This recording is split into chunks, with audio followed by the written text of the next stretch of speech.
दिल से दिल तक भोजपुरी सुने। खेसारी लाल यादव यूपी बिहार से लेकर देश विदेशों तक एक बहुत ही चर्चित और जाना पहचाना नाम है। जी हाँ दोस्तों, खेसारी लाल यादव पूरे देश में ही नहीं बल्कि दुनिया में जाने जाते हैं। दोस्तों आपको बता दें कि इनकी जो फैन फॉलोइंग है वो सिर्फ देश भर में ही सीमित नहीं है बल्कि विदेशों तक फैली हुई है। आपको बता दें कि अमेरिका से लेकर पूरी गल्फ कंट्री तक इनके फैंस देखने को मिल जाएंगे। इनके फैंस हर जगह आपको काफ़ी मात्रा में देखने को मिलेंगे और इधर इंडिया तरफ तो मिलेंगे ही। इंडिया, पाकिस्तान, नेपाल, ये सब सारे देशों में भी खेसारी लाल यादव के फैन बेस काफ़ी ज़्यादा तगड़ा है।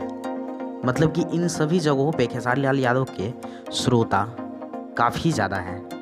इनको देखने सुनने वाले लोग काफ़ी ज़्यादा हैं। ऐसे में जब फैन फॉलोइंग काफ़ी ज़्यादा तगड़ी है तो इनके बारे में जानने की जिज्ञासा भी काफ़ी लोगों में होगी। तो आइए इनके घर के बारे में इस वीडियो में हम लोग जानते हैं। आगे इस वीडियो में हम लोग देखेंगे कि खेसारी लाल यादव के बॉम्बे में जो घर है वो कैसा है और कैसा दिखता है, कैसा उसका पार्क है। इस वीडियो में सारी डिटेल्स दी जाएंगी। मतलब कि आपको हर चीज़ दिखाया जाएगा जो कि वहाँ खेसारी लाल यादव के घर के पास है। सब चीज़ें आपको वीडियो के फॉर्म में दिखाई जाएगी। तो आइए इस वीडियो को आगे कंटिन्यू करते हैं और इस वीडियो को देखते हैं। ये देखिए हमारे खेसारी भैया का घर है। इतना बॉम्बे का बंगला लगी हुई है। देखिए इधर पार्क है।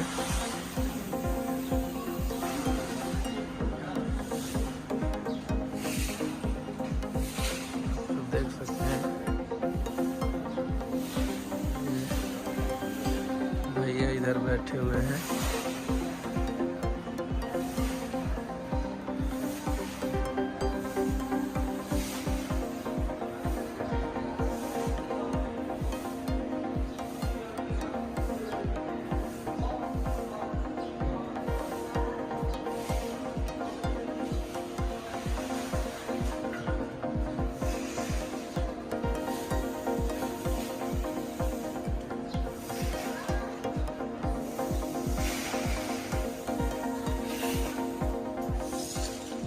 तो दोस्तों मुझे उम्मीद है कि आपको ये वीडियो काफ़ी ज़्यादा पसंद आया होगा और आप इस वीडियो को काफ़ी ज़्यादा अच्छे से एंजॉय भी किए होंगे। तो फिलहाल इस वीडियो को यहीं पर समाप्त करते हैं और आपने यह वीडियो यहाँ तक देखा इसके लिए आपको बहुत बहुत धन्यवाद।